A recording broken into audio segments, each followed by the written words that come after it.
ایک ایکسٹینشن ملے گی, 28 میں پھر الیکشن ہوگا, صحیح ہے, ٹھیک ہے, 28 میں پھر آگے چل سو چل. تو لیکن یہ جو بھی میں نے کہا کہ الیکشن ہو رہا ہے یہ آپ کو 28 میں نظر آ رہا ہے؟ اچھا, اب یہ تو ہے نا, میں نے آپ کو پیپر ورک بتایا ہے, اب آ جائیں اب گراؤنڈ ریئلٹی پہ.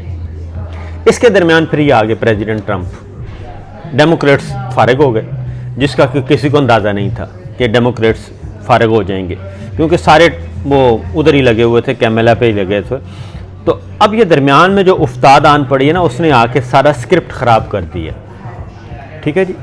اب جن عاصم منیر صاحب کے پاس اب ایک ہی راستہ ہے, دو بھی نہیں ہے, کہ وہ سیدھا سیدھا جنرل باجوہ اور جنرل ندیم انجم کا جو لکھا ہوا اسکرپٹ ہے وہ پھاڑیں اور پھاڑ کے پھینک دیں, زمینی حقائق کو سمجھیں, اور یہ جو سچویشن تبدیل ہوئی ہے اس کے اکارڈنگلی اگلا نیا اسکرپٹ لکھیں, اس کے مطابق الیکشن کروائیں. اور ان کو نظر آ رہا ہے, یہ بات نظر آ رہی ہے کہ اب ہم اس کو لنگر آن نہیں کر سکتے, ٹھیک ہے. اور اس لیے اب آنے والے دنوں میں وہ جو ملاقات ہے وہ بھی ساری فارغ ہو جائے گی, میرا نہیں خیال.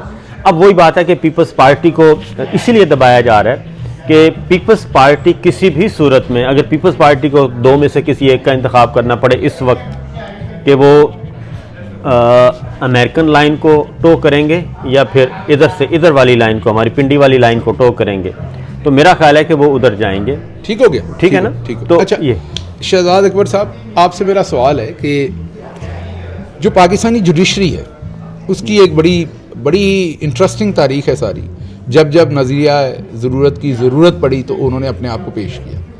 لیکن میرا نہیں خیال کہ جنرل یحییٰ خان کا زمانہ ہو یا ضیاء الحق کا زمانہ ہو یا ایوب خان کا زمانہ ہو, شاید آپ دونوں بہتر بتا سکیں, اس طریقے سے جوڈیشری کو تو کنٹرول کیا جاتا تھا, مرضی کے ججز لائے جاتے تھے, لیکن جوڈیشری کی جو تھی نا تیا پانچا نہیں ہلا دیا جاتا تھا پورے سٹرکچر کا.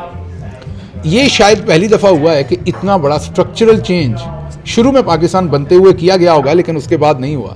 اب تو سپریم کورٹ ہی نہیں بنا دی گئی ہے, حیت ہی چینج, بلکہ سپریم کورٹ کے اندر سے 2-3 عدالتیں نکال دی ہیں, ہائی کورٹس بدل دی ہیں, ٹرانسفر ہو رہے ہیں, پٹواری بنا دی ہیں ججز معذرت کے ساتھ, تحصیلدار بنا دی ہیں, اٹھا کے ایک طرف سے دوسری طرف پھینک دو. اس کا کیا نقصان ہے اور آپ کیا دیکھ رہے ہیں, اس کی ریمیفیکیشنز کیا ہیں؟ کوئی جج کھڑا ہوتا آپ کو نظر آ رہا ہے؟ ابھی خبر آ رہی تھی کہ جسٹس منصور صاحب, جسٹس عائشہ, جسٹس عطیہ اللہ, جسٹس منیب, انہوں نے خط لکھا ہے. تو آپ کو کیا نظر آ رہا ہے, کچھ ہوگا؟ لیکن بات یہ ہے کہ اس ایگزسٹنگ سسٹم کے اندر تو کچھ ہونا بہت مشکل ہے. وہ جو عمران خان صاحب نے بات کرتے ہیں حقیقی آزادی کی, وہ دراصل حقیقی آزادی کس سے ہے؟ حقیقی آزادی اس سے ہے جو پہلے تو چلیں ایک اس بات کو سمجھ لیجئے, جو آپ کہتے ہیں نا کہ ملٹری آتی تھی ان کو سپورٹ مل جاتی تھی, وہ دراصل کہاں سے آتی تھی؟ وہ سپورٹ آتی تھی کہ بیسیکلی ایک ہائبرڈ موڈ میں جاتے تھے, پھر بھی کچھ کہتے ہیں نا بھرم رکھ لیا جاتا تھا کہ یہ آئین ہے. کوئی انہوں نے کام کرانا بھی ہوتا تھا کسی جج سے تو جج تو راضی کر لیتے تھے, لیکن 6 وکیل بٹھا کے کہتے تھے کوئی آپ کوئی اس کی توجہ ڈھونڈ لیں, کوئی لاجک بنا دیں, کوئی پریسیڈنٹ لیں. اب آ گیا ہے جو نظام دین کے ہاتھ میں, نظام ہی basically believes in force, power. ہم نے ان کے ساتھ کام بھی کیا ہوا ہے, پاور ڈاکٹرائن چل رہا ہے نا, power brute power, brute force, یہ ہمارے D G I S P R صاحب یوز کرتے ہیں اپنے اس کے ٹرمز کے اندر, بروٹ فورس. تو یہ جو اس وقت آپ 26ویں آئینی ترمیم دیکھ رہے ہیں, 26ویں آئینی ترمیم basically is the brute force of the state. And state جو ہے نا پاکستان میں, ریاست جو ہے, نہ وزیر اعظم ہے, نہ چیف جسٹس ہے, نہ اسپیکر ہوتا ہے, نہ چیئرمین سینٹ ہوتا ہے. ریاست پاکستان میں ہے جی چیف آف آرمی اسٹاف, فوج بھی نہیں ہے, ایک بندہ جی, ایک بندہ. دیکھیں اگر میں سمجھتا ہوں اس کے نیچے کور کمانڈر میں 20-25 جتنے بھی کور کمانڈرز ہیں وہ اچھے انسان بھی ہوں گے, بڑے صحیح سوچ رکھنے والے بھی ہوں گے, لیکن وہ چیلنج نہیں کر سکتے چیف آف آرمی اسٹاف کو. یہ ایک انفارچونیٹ ریالٹی ہے. تو اب وہ جو چونکہ اب وہ ان کی کہی ہوئی بات اور ان کا چلایا ہوا نظام ہی نظام ہے, اور اس نظام کی راہ میں جو بھی آئے گا اس کو ملیا میٹ کر دیا جائے گا. لیکن اس کا ایک بہت بڑا پرابلم ہے. وہ پرابلم وہ ہے جو اب میں مثال دینے لگا ہوں.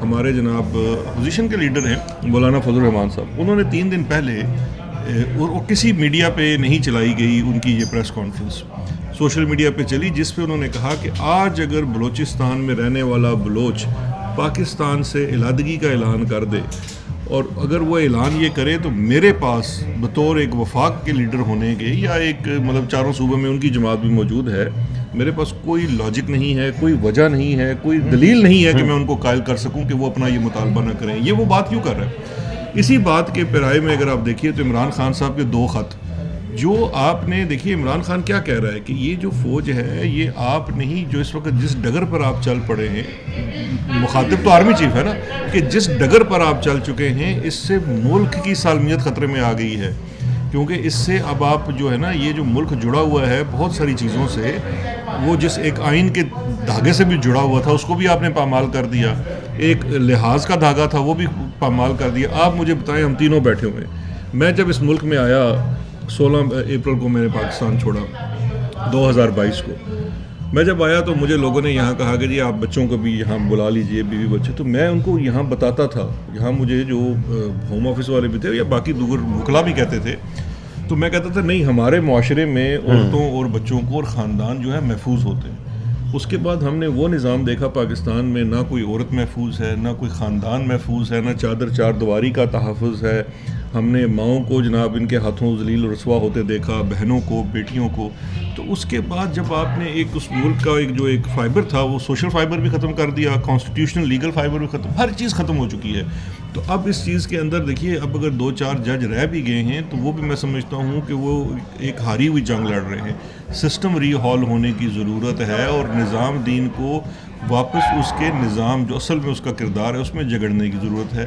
اب یہ کام صرف عوام کر سکتی ہے سر، یہ بات جو ہے نا یہ اب نہ کوئی ٹرمپ کرے گا، نہ گرینل نے کرنی ہے، نہ کسی اور نے کرنی ہے، یہ عوام اور اس کو جو لیڈ کرے گا، اور عوام کو اس وقت لیڈ تو صرف عمران خان ہی کرتا ہے۔ ان کی طاقت اسی وقت تک ہے جب تک انہوں نے عمران خان کو جھگڑا ہوا ہے، کیونکہ عوام جو ہے یا تو عوام اس کو چھڑائے گی یا وہ باہر آ کے عوام کو آزاد کرے گا۔ یہ وہ والا سسٹم ہو گیا ہے، فرعون سے جو ہے نا موسیٰ اور اس کی جو قوم ہے وہی کچھ آپس میں کرے گی، اور ہم تو اس میں ساتھ ہی دے سکتے ہیں۔ عمران خان صاحب نے پہلے ایک خط لکھا آرمی چیف کو، اس کا جواب اس طریقے سے ایک غیر منطقی قسم کا اور کوئی سیریس جواب نہیں دیا گیا۔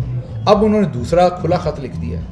آرمی چیف تو اس پہ جو کریں گے، جو ملٹری کی لیڈرشپ ہے جس میں اچھے لوگ بھی ہوں گے، بہت اچھے بھی، برے بھی، ہر طرح کے لوگ ہوتے ہیں، آپ کو کیا لگتا ہے ان دونوں خطوط کا کوئی وہاں پر اثر ہوگا، گفت و شنید ہوگی، یا کم از کم دل و دماغ کے اندر سوچ ہوگی؟ ایک مختصر جواب دیجیے۔ پہلے خط کا بھی اثر ہوا ہے، پہلے خط کا اچھا خاصا اثر ہوا ہے۔ پہلے خط کے فوراً بعد اگلے دن ہی کور کمانڈرز کانفرنس ہوئی ہے۔ کور کمانڈرز کانفرنس کا اعلامیہ پڑھ رہے ہیں، نہ اس میں 9 مئی ہے، نہ اس میں انتشاری ہے، نہ اس میں فسادی ہے، نہ فاسق ٹولہ ہے، نہ فسادی جماعت ہے، نہ مخصوص سیاسی جماعت ہے، اور نہ ہی وہ آپ کا ہے کوئی حوالہ دیا گیا اسلامی۔ تو اثر یہ نہ کہیں۔ دوسرا، یہ تو میڈیا کو کہا جا رہا ہے کہ آپ ذرا تھوڑا سا اس کو کریں جی، مذاق میں ڈال دیں، تو خط پہنچا بھی ہے، خط پڑھا بھی ہے، خط کا اثر بھی ہوا ہے، ورنہ تو اتنا کچھ نہ کروایا جاتا۔ ایک بات۔ دوسری بات ہے جو دوسرا خط ہے وہ بھی، اب پہلے خط میں کہا گیا 26 نومبر کا ذکر نہیں ہے، دوسرے خط میں 26 نومبر کا ذکر بھی آ گیا، اور دوسرے خط میں پھر 9 مئی بھی آ گیا، وہ سارا کچھ دوسرے خط میں خواتین کا ذکر بھی آ گیا۔ اور پھر اصل میں عمران خان کیا کر رہے ہیں؟ عمران خان ریکارڈ پہ چیزیں لے کے آ رہے ہیں، یہ تاریخ کے ریکارڈ میں لا رہے ہیں۔ وہ خط رپورٹ کہاں پہ ہو رہا ہے؟ وہ انٹرنیشنل میڈیا پہ ہو رہا ہے، وہ انٹرنیشنل ہیومن رائٹس آرگنائزیشنز کر رہی ہیں، ٹھیک ہے۔ تو اس لیے یہ نہ کہیں کہ اس کا کوئی اثر ہو رہا ہے، اور ٹھیک نشانے پر جا کے وہ لگ رہا ہے۔ وہ ایک چارج شیٹ ہے عمران خان دے رہے ہیں، جی ہاں، چارج شیٹ ہے اور وہ لکھی جا رہی ہے، اس پہ کسی وقت اثر ہو جائے گا۔ سر آپ کا مختصر جواب۔ مختصر ترین بتاؤں گا کہ اس وقت جو فوج یا اس کے کور کمانڈرز ہیں نا، ان کا عالم جو ہے اس خط کے اوپر کوفے والوں کے مانند ہے کہ دل تو ان کا عمران خان کے ساتھ ہے، بات وہ سچی کر رہا ہے، لیکن ان کے ہاتھ اور زبان جو ہے نا ان کا ساتھ نہیں دیتے۔ جس دن وہ اس چیز سے آزاد ہو جائیں گے، کوفے والے سے آگے بڑھیں گے تو کچھ بات ہوگی۔ دل اور زبان اصل میں تو جو اس وقت اوپر بیٹھے ہوئے ہیں ان کو اس لیے بھی برا لگتا ہے۔ مجھے تو آخری بات کر دیتا ہوں، ہم میں سے کچھ لوگوں کا نام لے کر کہا گیا ہے کہ یہ ہمارے فوجی افسران سنتے ہیں ان کا تجزیہ، تو ان کو جناب فوری طور پہ ڈاؤن کیا جائے کس طریقے سے۔ تو دل ان لوگوں کے ساتھ ہے لیکن ابھی وہ زبان اور ہاتھ سے آزاد نہیں ہوئے۔ آپ نے جناب تینوں دوستوں کی گفتگو سن لی، اور گفتگو کے بعد آپ کو اندازہ ہو گیا ہوگا کہ سچویشن کس طرف جا رہی ہے، اور کافی پھنسے ہوئے معاملات ہیں۔ دیکھتے ہیں کہ عمران خان صاحب اس ساری صورتحال سے اپنے آپ کو کیسے نکالتے ہیں، اور یہ جو عاصم منیر صاحب کے بارے میں کہا جاتا ہے، جو خاص طور پہ جاتی عمرہ سے خبریں آ رہی ہیں کہ جناب ساڈی گل ہو گئی ہے تو دیکھتے ہیں آگے جا کے کہ کس حد تک یہ جو ہے میچور ہو پاتی ہے، کیونکہ پالیٹکس میں کچھ بھی نہیں ہوتا جی۔ پرویز مشرف صاحب کا بھی پروگرام یہی تھا، کافلی کا بھی یہی پروگرام تھا کہ ہم سال ہر سال تک چلیں گے، اور جنرل ضیاء الحق صاحب کا پروگرام بھی یہی تھا کہ محمد خان جونیجو صاحب کی اسمبلی توڑ دی، ان کو فارغ کر دیا، اور انہوں نے کہا کہ اب میں نے الیکشن نہیں کروانے، سال ہر سال تک چلیں گے۔ تو لیکن پھر ہوتا یہی ہے کہ یکدم سچویشن تبدیل ہوتی ہے، صورتحال یکدم پلٹا کھاتی ہے، حالات تبدیل ہوتے ہیں، اور اس وقت بھی یہی ہے کہ جو اس وقت اگر ہم پورے سسٹم میں دیکھیں کہ سب سے مشکل ترین وقت کس کا ہے، تو وہ جناب عاصم منیر صاحب کا ہے اور جناب جاتی عمرہ کا ہے، اس کے علاوہ کسی اور کا مشکل وقت نہیں ہے۔